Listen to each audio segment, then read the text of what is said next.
Welcome to Occult Archives, the show where we take a deep dive into history's most feared and mysterious books. We're going to peel back the layers of esoterica and really get to the heart of what makes these traditions tick. Yeah, we're going beyond the surface level here. We're not interested in just skimming the headlines of these texts. We're talking about delving into those whispers of hidden knowledge. You know, those transformative secrets that have captivated people for centuries. That's where we're going. We're talking about those texts people thought were too dangerous to even read. But fear not, dear listeners, because we're here to guide you through it all. And today, we're tackling Franz Hartmann's In the Pronaos of the Temple of Wisdom. That title alone, I mean, it just screams secret society, right? It's like we're stepping into some hidden chamber of forbidden knowledge. And Hartmann doesn't disappoint. He takes us deep into Rosicrucian territory. Right from the start, Hartmann points out that a lot of what's been written about the Rosicrucians just hasn't been that insightful. And he even suggests that the real core teachings, the true mysteries, well, they're not supposed to be just shouted from the rooftops. So what we're going to do today is walk you through Hartmann's perspective on the Rosicrucians, their philosophy, their practices, all of it. We're going to cut through the confusion, pull out those real nuggets of wisdom, and try to shed some light on this really often misunderstood tradition. Hartmann starts off with a pretty bold statement. He says that if you read Rosicrucian writings, literally just taking them at face value, they're going to sound like utter nonsense. Yeah, that's definitely a way to grab your attention. But then he turns it around and says that if you approach those same writings with a spiritual understanding, they're suddenly full of divine wisdom. It's like there's a hidden code, a secret language that you need the key to unlock. And that's what we're going to try and do today, find those keys. So let's start with one of the core beliefs that Hartmann highlights. The Rosicrucians are all about the pursuit of divine truth. And this isn't just some intellectual concept for them. It's about a really profound, deeply personal realization. It's the highest achievement you can attain as a human being. And once you've grasped this divine truth, Hartmann says, it changes everything. You're no longer driven by all those things that usually motivate people, like possessions or status or fleeting pleasures. They just lose their hold on you. Because you've seen through the illusion, right? You've realized there's something far more real and lasting than all the material stuff. And this brings us to the Rosicrucian concept of the inner man. They're not just talking about our physical bodies or even our minds when they talk about achieving divine truth. Exactly. They're talking about something deeper, a divine spark within us, what they call the inner man. It's the part of us that's connected to the divine source. And Hartmann suggests that maybe we've been looking in the wrong place all along. Maybe the answers we seek, those dangerous secrets we talked about, aren't out there somewhere, but within us. It's like the kingdom of heaven is within you, as they say. And the Rosicrucians believe that when a person awakens this inner man, they become truly blessed. They're no longer subject to want or disease, and they even transcend death itself, at least as we commonly understand it. Hartmann even quotes some Rosicrucian texts that describe these individuals as needing very little physical sustenance, like they're practically living on a different plane of existence. It's pretty amazing, isn't it? Like they're living in the world, but not bound by its limitations, and the Rosicrucians invite everyone to join them in this realm of the real, to share in their treasures. But they're very clear that this isn't some superficial pursuit. They draw a sharp distinction between their path and those who rely on mere fancy or clever arguments. They're talking about real, lived experience, not just intellectual gymnastics. And they pose these really intriguing questions to help us understand their perspective. They ask things like, wouldn't it be incredible to possess the knowledge of the ages, to see the hidden workings of nature, and understand the flow of time? I mean, who wouldn't want that?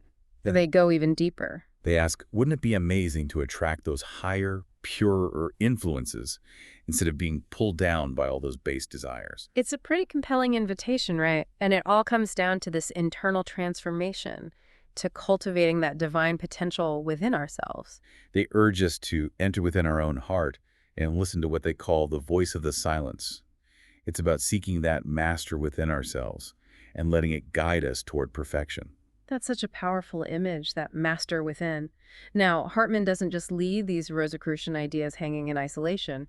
He connects them to a much broader history of esoteric thought, tracing them back to ancient traditions like the Vedas and the wisdom of Egypt. He doesn't go into too much detail on those, though, probably because he covered them in other works. But he does spend a good amount of time talking about how Hermetic philosophy influenced Neoplatonic thinkers like Plotinus. And Plotinus was a fascinating character, wasn't he? Oh, absolutely.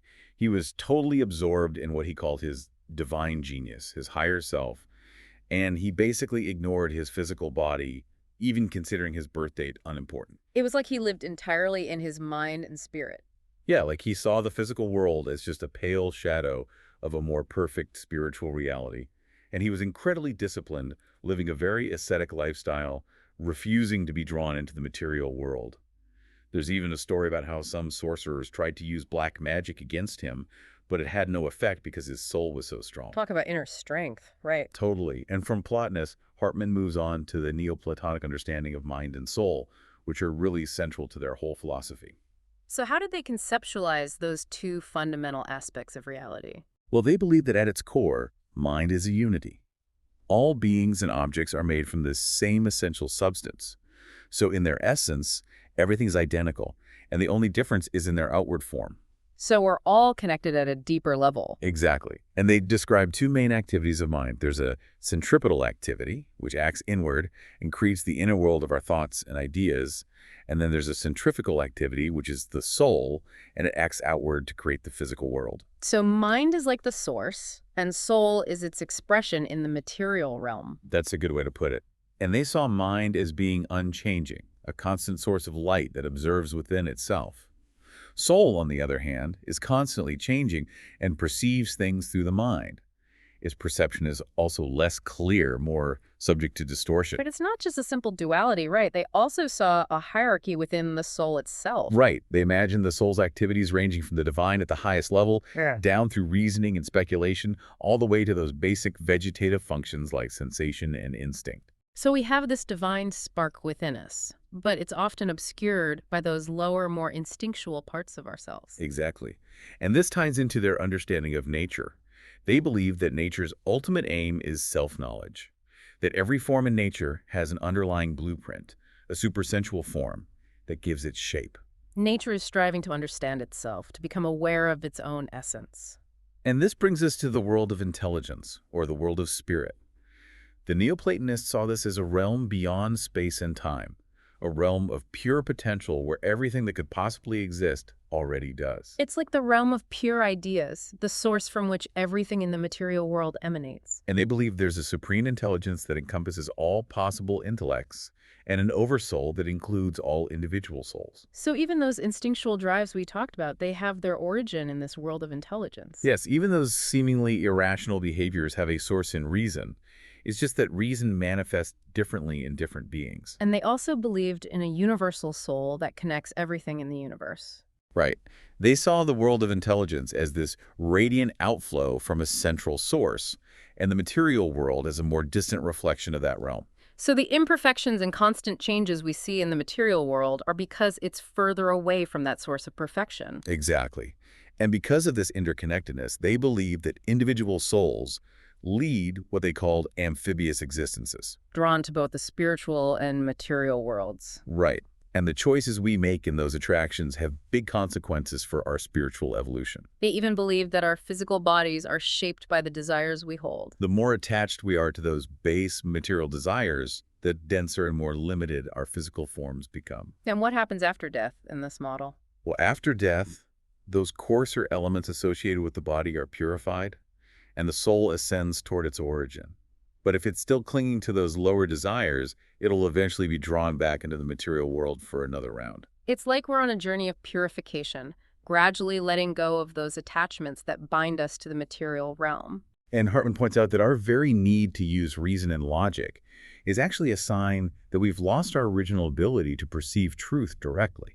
So to regain that ability, we need to move beyond intellectual constructs and reconnect with that pure, intuitive knowing. And to do that, we need to understand our true nature, where we came from and where we're going. It's not just about accumulating knowledge, it's about self-knowledge. Exactly. And we need to cultivate that spiritual perception through effort and practice. We need to quiet the mind and turn our attention inward to perceive that supreme reality that's always present. And as we progress on this path, the soul begins to recognize its own divine nature, right? Yes, it starts to see itself as this ethereal being of light, connected to the fountain of eternal life within. But it doesn't just stay in that state of pure light. Not if it's still attached to the material world, To achieve that complete liberation, we need to overcome those attractions and experience a unity between the perceiver and the perceived. Hartman uses this really beautiful analogy of a traveler returning home. Yeah, like when you travel to a foreign country, you pick up certain customs and habits.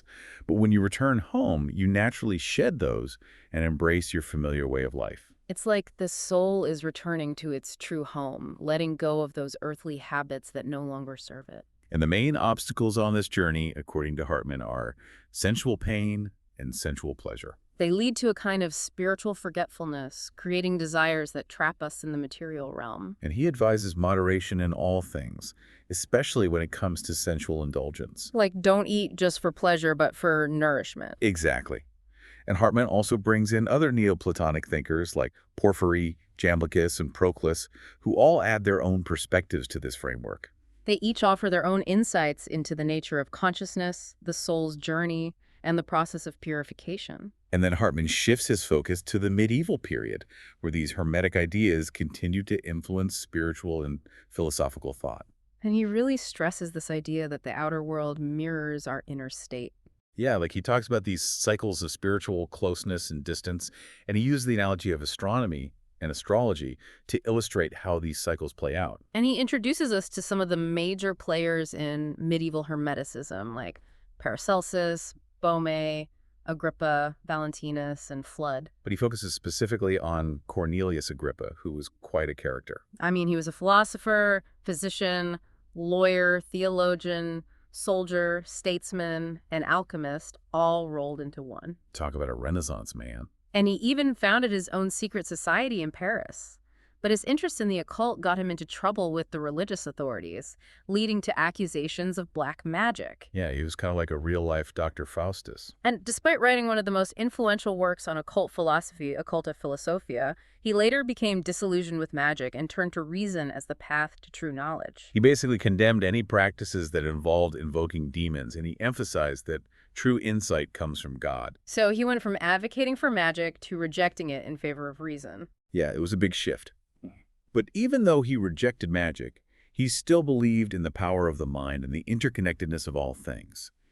He had this really interesting model for understanding the structure of nature. Tell me about it. He saw nature as a trinity, with the elementary or physical realm, the astral realm of subtle energies, and the spiritual realm. And he believed there were 4 intermediary levels that connected those 3. So 7 levels in total. Right. And he believed that life, or will, was the underlying force driving all activity, with the soul acting as the intermediary that animates matter. He also had this concept of occult powers, which were different from physical forces. Yeah, he believed that forms have inherent properties that can produce effects in the world. Like the shape of something can influence its properties beyond just its physical composition. And he saw humanity as a microcosm of the macrocosm, right? Exactly. He believed we're created in the image of God, and that the universe itself is a reflection of God's image. So we're like mini universes within the larger universe. And he also made a distinction between the different parts of the soul. He talked about a higher spiritual soul, an intermediary rational soul, and a lower animal soul. And the goal is to elevate the rational soul above those lower instinctual impulses. Exactly. And this sets the stage for his discussion of thought and imagination, which he believed have incredible power. Okay, let's talk about that. How did he see those forces operating? Well, he believed that divine light emanates from the spiritual realm and progressively manifests in the physical world. It goes from spirit to mind, then to soul, then to the ethereal vehicle, and finally to the physical body. It's like a descent from the realm of pure potential to the concrete world of form. And he believed that by focusing our thoughts and intentions, we can actually influence this flow of light. Like we can literally change the world around us with our minds. To a certain extent, yes. He believed that intense focus can illuminate the mind and even affect the physical body. He even suggests that things like levitation and teleportation are possible through the power of thought. Yeah, he believed that the more ethereal light we have, the more powerful our mental faculties become. So we can literally perceive our thoughts as if they were real objects. And because of the unity of spirit, he believed that people can communicate across vast distances, even without physical contact. Like telepathy. Exactly.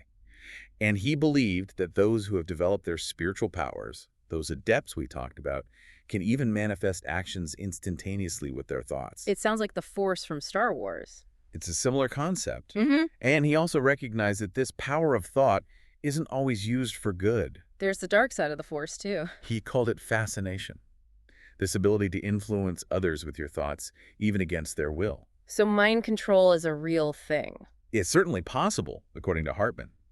He believed that people can project their thoughts and emotions onto others, even causing physical effects. Like, you can literally make someone sick with your thoughts. It's possible, especially if they're particularly receptive to your influence. That's both fascinating and scary at the same time.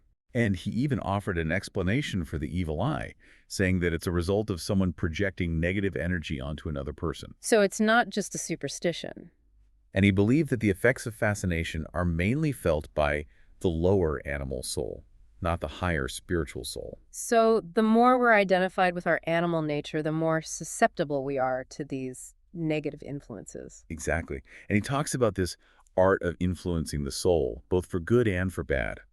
He mentions this idea of inducing a sleep-like state in the soul to detach it from the material world and reconnect with its divine origin. It sounds like a form of hypnosis. And he says that this state of receptivity can open people up to all sorts of influences, both divine and demonic. Like, you could become a channel for higher wisdom or for negative entities. And he believed that true magical powers come from purity of mind and spirit. He said that pure spiritual thought itself is the ultimate miracle worker. So it's not about learning spells or rituals. It's about purifying your consciousness and aligning yourself with the divine will. And he strongly recommends studying the works of Agrippa for those seeking wisdom. He said that Agrippa's writings contain more wisdom than entire libraries of modern philosophy. Now, let's talk about those adepts, those individuals with extraordinary abilities. What did Hartmann have to say about them? He believed they were real and that they could perform what we might call miracles, although he saw those as operating within the laws of nature, not breaking them. So they're not defying nature, but working with it in a way that we don't fully understand. Exactly. And he listed all sorts of abilities they were said to possess, like invisibility, astral projection, longevity, transmutation of metals, and even creating illusions that seemed real to others. He even offered some historical evidence to support the existence of these abilities. He said that during the Middle Ages, people were more imaginative and had a stronger belief in the supernatural, which made them more likely to develop these faculties. So our beliefs can actually influence our abilities. He seems to think so. And he said that these adepts were often referred to as Rosicrucians or philosophers. And they were believed to be part of a secret brotherhood of the Golden and Rosy Cross. And the descriptions of these Rosicrucians are pretty fantastic. They were said to be these superhuman beings with incredible knowledge, a noble appearance, and an irresistible influence. They could read minds, heal the sick, and were said to possess vast wealth, even though they lived simply. They were basically like superheroes. And a lot of them were alchemists, right? Yes, the quest for the Philosopher's Stone was a major part of their work. That legendary substance that could grant immortality and perfect health. Hartmann even suggested that Aboriginal people originally possessed this alchemical knowledge, but lost it over time. And the Philosopher's Stone was the key to regaining that lost knowledge and restoring humanity to its original perfection. And he tells the story of Nicholas Flamel as an example of someone who supposedly achieved alchemical mastery. The guy who supposedly found the Philosopher's Stone and used it to become immortal. And he mentions other mysterious figures, like the Count de Saint-Germain and Count Cagliostro, who were rumored to be alchemists and adepts. So, are we supposed to believe these stories? Well, Hartmann doesn't say definitively, but he presents them as evidence that these abilities might be real. And he lists all sorts of amazing feats attributed to these adepts, like creating gold and silver, curing diseases, making sympathetic lamps, even controlling the elements. He even recounts several authenticated accounts of alchemical transmutation, where people supposedly turned base metals into gold. So maybe alchemy isn't just a bunch of hocus pocus. Now let's talk about the Rosicrucian orders themselves. Hartmann raises the question of whether they actually existed as organized societies. Right, there's a lot of mystery surrounding them. And he suggests that the true Rosicrucians might not be a physical organization that we can trace through history. So they're not like the Freemasons or the Illuminati. He says that the true Rosicrucians are spiritual powers whose consciousness is in heaven, even though they live on earth. They're like a spiritual brotherhood. And he contrasts the outer forms of these societies with the inner transformation that's necessary for true spiritual realization. He says that a lot of people mistakenly believe that just joining a mystical society would make them Rosicrucians. But it's not that simple. It's about inner work, not just outer rituals. And he describes 17th century Germany as this hotbed of occult activity, with a lot of impostors and charlatans trying to capitalize on people's fascination with alchemy and secret societies. And it was in this environment that those famous Rosicrucian pamphlets, the Fama Fraternitatis and the Confessio Fraternitatis, were published. They basically announced the existence of the Rosicrucian Brotherhood and laid out their philosophy. And Hartmann suggests that they might have been written as a satire, poking fun at the gullibility of people who were obsessed with the occult. It's like they were trying to expose the fakers and show people that true wisdom comes from within. And the Fama tells this really elaborate story about the founder of the Rosicrucians, Christian Rosenkreuz. He was this German nobleman who supposedly traveled to the East and learned all these secret teachings. And then he came back to Europe and founded a secret society to preserve this wisdom. But Hartmann points out that there's no real evidence to support any of this. Yeah, it's probably just a legend. And even though there's no proof that the Rosicrucians actually existed as a formal organization, people were still fascinated by them. And all sorts of groups started popping up claiming to be Rosicrucians. But most of them were just imposters, using the name to gain power or money. Like that bankrupt innkeeper who called himself von Steinbach. He was quite a con artist. He staged these elaborate ghostly apparitions to convince people he had supernatural powers. And then there was that Protestant clergyman, Johann Christoph Willner. He was another one who claimed to be a Rosicrucian, but he used his influence to suppress religious freedom. So even though the Rosicrucian teachings emphasized love and wisdom, these guys were using them for nefarious purposes. And they even managed to influence the Crown Prince of Prussia, who later became King Frederick William II. They used their supposed occult knowledge to scare him into doing their bidding. It's a reminder that even spiritual teachings can be misused. Now, Hartmann does contrast these pseudo-Rosicrucians with the Illuminati. The Illuminati had a very different agenda. They were all about reason and enlightenment, and they wanted to free people from religious dogma and superstition. So they were more like free thinkers. But they also became a target of persecution, and their organization was eventually suppressed. And Hartmann points out that there's a real clash between the Illuminati and the Rosicrucians, who were much more conservative in their views. It was like a battle between the forces of progress and tradition. And in the end, the Rosicrucians won out, at least in Prussia. They managed to influence the king and impose their religious views on the country. It's a reminder that spiritual movements can have both positive and negative consequences. Absolutely. And Hartmann ends his book with an appendix where he lays out the principles of true spiritual development. So he's not just debunking the fakers, he's also offering a positive path forward. He presents 7 rules for spiritual growth, emphasizing things like honesty, love, unselfishness, temperance, energy, silence, and discernment. He also lists 8 characteristics of a true Rosicrucian. Things like health, wealth of the spiritual kind, wisdom, invincibility, incorporeality, anonymity, lack of ambition, and equanimity. And he includes these allegorical emblems with Latin inscriptions that represent Rosicrucian wisdom. They're like little puzzles that you can meditate on to unlock deeper meaning. And he also mentions the Emerald Tablet, which is a really important Hermetic text. It's all about the principle of correspondence, the idea that the microcosm reflects the macrocosm. So by understanding ourselves, we can understand the universe. And finally, he delves into the mysteries of alchemy. The art of transmutation. He defines alchemy as a science that requires knowledge of God, nature, and humanity. And he says it's both intellectual and spiritual, involving both the mind and the spirit. And he emphasizes that it's not just about manipulating physical substances, but about transforming ourselves. He quotes Johannes Trethheim, who said there are 2 kinds of knowledge: spiritual wisdom and intellectual understanding. And the alchemists believed that God is a hidden fire that's present in all things. They saw the Holy Spirit as the divine air that ignites this fire within us. And they believe that all things originate from thought and exist in the universal mind, which they call the astral light. So our thoughts literally create reality. And they saw the prima materia as the fundamental substance that underlies all of nature. It's like the primordial soup from which everything emerged.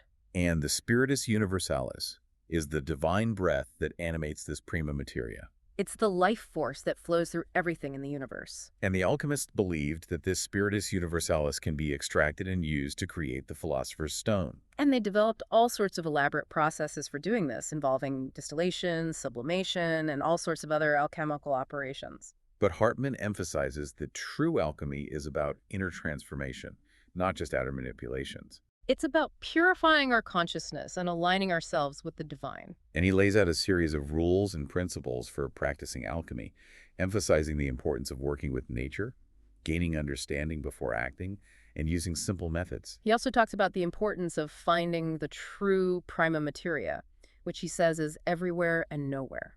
And he stresses the need for pure thoughts and intentions, which he compares to the rose-colored blood of the red lion and the pure white gluten of the eagle. That's some pretty colorful imagery. And he says that true alchemy is about understanding that nature enjoys, comprehends, and overcomes nature. In other words, true knowledge is self-knowledge. Exactly. So that's Hartmann's take on the Rosicrucians and their alchemical tradition. It's a really dense and fascinating book full of amazing insights into the history of esoteric thought. And I think one of the key takeaways is that the real secrets aren't hidden in some ancient text or secret society. They're within us. We have the potential to achieve those same powers and wisdom that the Rosicrucians talked about, but it requires inner work, not just outer seeking. And that's a message that's still relevant today. Absolutely. So, listeners, we hope this deep dive has sparked your curiosity. If you're intrigued by the ideas we've discussed, we encourage you to explore Hartmann's book and see what resonates with you. And as you delve deeper into these mysteries, ask yourself, what is it about secret societies and hidden knowledge that fascinates us so much? Maybe it's a reflection of our own desire for transformation, our longing for something more than the mundane world. Maybe the real secret is that the master within is waiting to be discovered. And that's a journey that each of us must undertake for ourselves. Thank you for joining us on this exploration of occult archives. Until next time, keep seeking.